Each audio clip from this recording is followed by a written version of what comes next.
Hello everyone, welcome back to Black Moon Coven. So today I thought I would share a little bit of knowledge on Favomancy. Favomancy is the divination practice of reading beans. Now the area of mystery with Favomancy comes from its origin. So we kind of don't know where it came from. A lot of resources say it came from the Middle East. The Turks specifically had it, and then through ways of crusades or different conquerings or travel, it made its way into Bosnia, Slovenia, and then all the way into Russia. So it kind of made this really big traveling, and it's kind of interesting to see how many different countries were involved and how many different countries and regions have their own Favomancy rituals, have their own Favomancy type of readings. So today I'm going to be showing you how to make your own Favomancy set, and then 3 separate ways of reading your beans. Now, please note that this is my own personal way of doing it. There is a specific way to read Favomancy beans, and I'll show you that with the last method. However, the first 2 are really kind of lenient. You can do it up to your own interpretation. The third one, however, is kind of really specific. I'm going to be showing you the more Russian way how to read it. However, it's kind of similar throughout, but you'll see when we get to that, it's a little bit more difficult than the first 2 methods. So the first thing that you are going to do is you are going to need some beans. Now, beans are very cheap at the store. This whole bag of beans cost me about $3, and I still have quite a lot of beans after making my set. Now, Favomancy sets are extremely easy because you don't have to write anything on the actual beans, don't have to have any type of artistic ability at all. All you have to do is actually collect the beans from inside. So, what you are going to need is, of course, some beans. Now, these are lima beans. They were the biggest beans that I could get at the store. The bigger the beans, the better, because the methods of Favomancy differ. So for the scrying type of methods, the smaller beans would work, and actually you could get a lot more beans in there, and the pictures might come out a little more clear. The shuffling method that I'm going to be showing you guys actually requires slightly bigger beans. So I chose the lima beans just because I know that scrying is not my thing, okay? It takes me a really long time to scry. It's just not one of my gifts. Some witches, it comes naturally to you, and that's great. However, I just can't do it for some reason. It takes me a very long time. But anyways, personal rant over. So lima beans, $3 a bag, and that's what I'm going to be using. Go to your local grocery store, see what kind of beans they have. They are very, very affordable, and they have all, colors and shapes and sizes and all these different things. Now, also, Favomancy will work without beans. You could use pebbles. You could use beads. You could use any little tiny things that you have a lot of. You can use beads, pebbles, any other small little things to put there. However, make sure that they are not rounded, completely round, because you're going to be spilling them all over the place. You don't want them to roll off and then kind of ruin the reading. So anything like, again, beans, pebbles, any type of misshapen beads, any shells, anything of that nature. So what you're going to need is 41 beans for this set. So I have this beautiful little bag from a dear friend, and inside I picked 41 beans that I'm going to use for my set. Now the beans have to be nice, not cracked, and all about the same size. It really didn't take me long at all, probably a little bit, like 10 minutes, just to pick out the beans that I really liked, and you pick them and you put them in this bag. Now, out of these 41 beans, you can read them in 3 different ways. You can use more beans. You could use less beans for a lot of the methods. However, the third method I'm going to be showing you guys, like I said, is very specific, and it requires 41 beans. So let us get into making your set and kind of going through the different methods of reading. To create your set, you're going to need 41 beans. Now, this is again for the third method that I'm going to show you. For the first two methods, you can have as many beans as you really prefer. But okay, so the first method, we are going to select 3 beans out of the bunch, and you're going to need a Sharpie or any type of paint or anything like that that can permanently stay on the beans. And what you're going to do is you're going to mark the beans with an X and do all 3 of them. This is for the first method, and I'm going to keep these beans as part of my set so I could read them in 3 different ways. So the first method is really quite simple. All you're going to need is these beans, and you're going to shake them about and ask your question. And then when you pull them down, okay, that's 2 X's. That means definitely, probably no. If you get 3 X's, for sure no. 2 is like a maybe, it could be negotiated type of no, but 3 definitely a no. So basically it goes by how many yeses or nos you have, and that'll be the yes and no. So right now the 3 X's is a really strong no. And if you get 3 blank beans, very strong yes. If you get a reading like this, it's more over a yes than a no, so I would go with yes. So basically it's a yes and no reading, but with beans. Now with this method, you could have as many beans as you want. Just kind of make sure that they are marked. I would do an odd number just so you can have an accurate reading every time, but that is completely up to you. Now the next method, you're going to take all of your beans, and for this method you could use as many beans as you like, and you could use different size beans. Like I told you, lima beans are pretty big. Now you could use lentils, you could use any little tiny beads or beans for this type of method because it is a type of scrying. So you're going to take your beans, you're going to put them in your magical bag or box or whatever you have. This will help you with shuffling, so it's actually really good to have a little bag or box. You're going to take the little beans and you're going to shuffle them about. Ask your question or have the person right there. Drop them on the table, and then overall see what kind of images, what kind of shapes come about. And this is the scrying method that I was talking about. So right away, I don't see anything. Well, actually, I do. I kind of see a sort of fish type of shape from the way I'm sitting here. However, you might see something different. Again, scrying is not my forte. I'm sure there are witches out there right now who will tell me exactly what I need to know. But that is the method. It's really quite simple, and it's great to test your divination skills. Now, the last method I'm going to be showing you guys is very, very specific. It requires a board, and you are reading the beans. You're not interpreting them.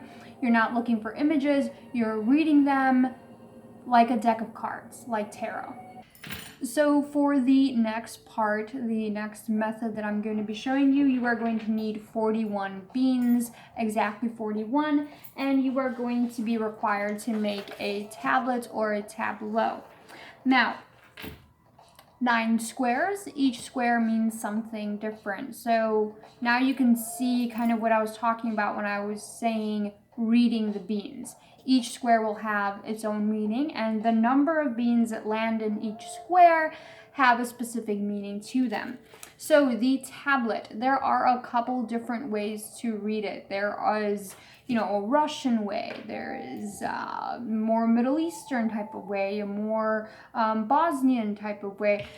There are so many different countries involved in Favomancy that it's kind of quite interesting to see the reference point for the tableau. Now, this is a combination of a couple of different sources that I found for Slavic Favomancy. So, Russian, Slavonia, Poland, that sort of thing. But here is my tableau. So the first row right here dictates material goods, materials, expenses, income, that sort of thing. So we have expensive, expenses, hand, and head. The next one is affairs of the heart. So we have affairs, fireplace, and heart. The last one is called the threshold or the foot, and it dictates any type of movement, departures, returns, and the foot. So this first row is all the problems of the other two rows. So problem with money is your expenses, your comings and goings with money. Problems with the heart or the affairs. And problems with the threshold, the departures, the leavings. This row right here is something I like to call the, I'm so sorry for the train, the human row. So we have the head, the heart, and the foot, everything that controls you, in a manner of speaking. And right here, this row is kind of a mismatch of other two rows. However, in a traditional tableau, this would be the house. That's why I have the fireplace right there. But it's really all up to what kind of reference point you are using. But here is my tableau, and if you wish to copy it, I'm going to be holding it up for a couple more seconds. So there you go. So I'm going to be doing the reading this way so you could see it's facing you. So if you have any notes or anything that you want to take. So how do you put the beans on? You're going to take your beans and you are going to shuffle them about. You could have you do this, the customer do this, but it's always with your hands. And you're going to split them into 3 piles. It doesn't matter if the piles are not all even. You are just going to be working row per row. So the first row, expenses, we are going to take this pile of beans and we are going to be counting off 4 beans at a time until you get a remainder, and that remainder you put in the first square. So we're going to count off 4 beans, and we get 4 left. You can get 1 to 4. So expenses, 4 beans. Next one is the hand. So you get 4, 4, 4, 4, and 1 in the hand. Put those away. And the last one is the head. So we get 1, 2, 3, 4, 4, and we have 4. Okay? Now we're going to be working on the next row. So you take all of the beans that you discarded from the first one, and you're going to do the same thing. Split them into a pile of 3, and you're going to be working on this row. So affairs, we're going to count off 4 beans, that's 2. You're going to count off 4 beans, that's 3. And the last square, 4 beans, and that is 3. Okay. So the bottom row, you're going to do the exact same thing. It's really kind of repetitive. So departures, we're going to do 4 beans, and 1, and 4 beans, and 4 beans are left. So we're going to put 4 beans there, and 4 beans, and 3 beans. These leftover beans you can use to do a 5th step if you choose. That is really all up to you. I kind of just leave them there. In some resources, it says that these are the prophecy beans. So counting the number of beans means the number that you are going to be reaching your prophecy, so to speak, your fate, your specific time of success. There's not a lot of other references towards this. Each square represents something different, and the number of beans in each square dictate how the fortune is going. Whatever question you have, you look to that specific square first. So for example, if I had a question with my relationship or with my home life, I would look in the middle squares.